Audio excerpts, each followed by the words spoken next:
मैं Durgesh Singh Yadav, Mau local TV पर आपका स्वागत है। इस समय हमारे साथ भानु के राष्ट्रीय महासचिव नरेंद्र सिंह मौजूद हैं और इस समय जिला मुख्यालय पर आप देख सकते हैं, जिला मुख्यालय पर हम हैं। इनसे मऊ जनपद से रिलेटेड बहुत सारे मुद्दों पर हमारी बात होगी।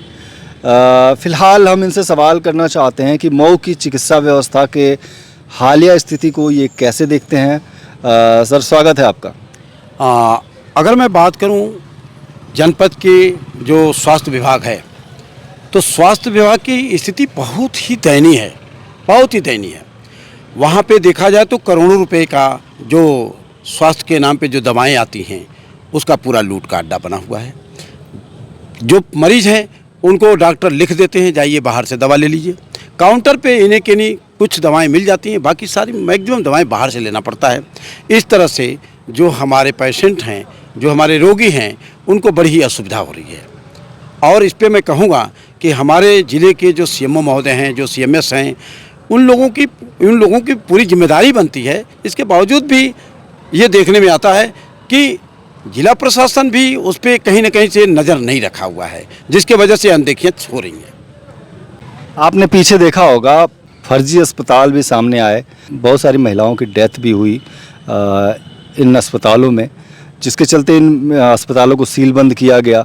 लेकिन फिर वह अन्य नामों से भी ऐसी खबरें आई कि अन्य नामों से वो फिर से चालू हो गए। इस पर क्या कहना चाहेंगे आप? देखिए, जो हमारे जनपद के सीएमओ हैं, अभी आए हुए हैं कुछ महीने पहले से, इसके पहले भी सीएमओ थे, उसके पहले भी सीएमओ थे। ट्रांसफरेबल जॉब है, आते हैं। इन लोगों को तो पता ही नहीं होता है सही मामले में कि कितने हॉस्पिटल फर्जी चल रहे हैं। जब उन्हें हॉस्पिटलों में लोगों की जानें जाती हैं, हंगामे होते हैं, इसके बाद जब आला कमान को पता चलता है, फिर उसको सीज करते हैं।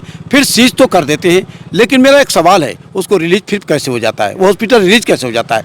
बलिया मोड़ पे आपने देखा, एक पेशेंट की मौत हो गई, हंगामा हुआ, क्या हुआ? कुछ नहीं हुआ। इसका मतलब ये है कि लोगों की जान की कीमत नहीं है। इन अधिकारियों को पैनी नजर रखने की जरूरत है। इन अधिकारियों की कहीं ना कहीं से कोई ना कोई कोताही, लापरवाही तो है। जो ऑथराइज हॉस्पिटल्स हैं, जो ट्रेंड डॉक्टर्स हैं, हम उनको तो मतलब उन पे हम सवाल नहीं खड़े करते हैं, लेकिन बहुत सारे ऐसे अस्पताल जो जिन्हें कहा गया कि संज्ञान में आया कि फर्जी हैं, और उनमें बहुत सारी डिलीवरी केसेस में कह सकते हैं बहुत सारी महिलाओं की जान चली गई, जिसके चलते उन पर कार्यवाहियाँ हुई। ऐसे अस्पताल फिर से बहाल कर दिए जा रहे हैं, ये कैसे हो रहा है? ये बहुत बड़ी विडंबना है। मैं कहूँगा कि इसमें जो सीएमओ हैं उनकी पूरी जिम्मेदारी बनती है, सीएमएस हैं उनकी पूरी जिम्मेदारी बनती है, स्वास्थ्य विभाग की पूरी जिम्मेदारी बनती है, और केवल सीएमओ की जिम्मेदारी नहीं बनती है। मैं तो यहाँ तो कहूँगा कि स्वास्थ्य मंत्री जो हमारे माननीय ब्रजेश पाठक जी हैं, जो डिप्टी सीएम हैं, उनकी जिम्मेदारी बनती है। क्योंकि टॉप लेवल से ही हमेशा गलतियाँ होती हैं।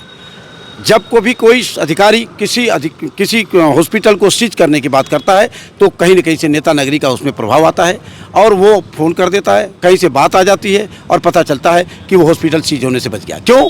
कि जो हॉस्पिटल चला रहे हैं अनऑथराइज तरीके से, उनकी पैठ कहीं न कहीं सियासत में बहुत तगड़ी है, और उस तगड़ी पैठ होने की वजह से जो जनपद का जो सीएमओ होता है, मैं पूरे प्रदेश की बात कर रहा हूँ, मैं मऊ की बात कर रहा हूँ, कहीं न कहीं से अड़चनें आती हैं और अधिकारियों को काम करने में भी दिक्कत होती है। लेकिन एक सवाल उठता है कि डिप्टी सीएमओ तो लखनऊ में बैठे हुए हैं, आप तो मऊ में बैठे हुए हैं। आप मऊ में बैठ करके कार्रवाई करिए, जो होगा देखा जाएगा। आपकी नौकरी नहीं जाएगी, बहुत होगा तो आपका ट्रांसफ़र हो सकता है, लेकिन आप जनता की जनहितों का ध्यान रखते हुए आप काम नहीं कर रहे हैं। इसकी मुझे पीड़ा जरूर है। तो क्या ये कहना चाहते हैं कि जो सीएमओ है वो एक तरह से कठपुतली की तरह काम कर रहे हैं? ये सवाल आपका बहुत जायज़ है। मैं सही बात बता रहा हूँ कि सीएमओ ही नहीं, हमारा जितना भी प्रशासन है, चाहे डीएम हो, एसपी हो, जितने भी आला कमान हैं, इन राजनेताओं के कहीं न कहीं प्रभाव में रहते हैं। और इनको जो वर्तमान की सरकार है, उन सरकार के जो राजनेता हैं, जो मंत्री हैं, उनका कहीं न कहीं इनके ऊपर बहुत बड़ा दबाव होता है, जिसकी वजह से इनको ये काम करना पड़ता है उनकी देखरेख में। और प्रदेश के जो मुखिया हमारे मुख्यमंत्री जी हैं, बहुत ईमानदार हैं।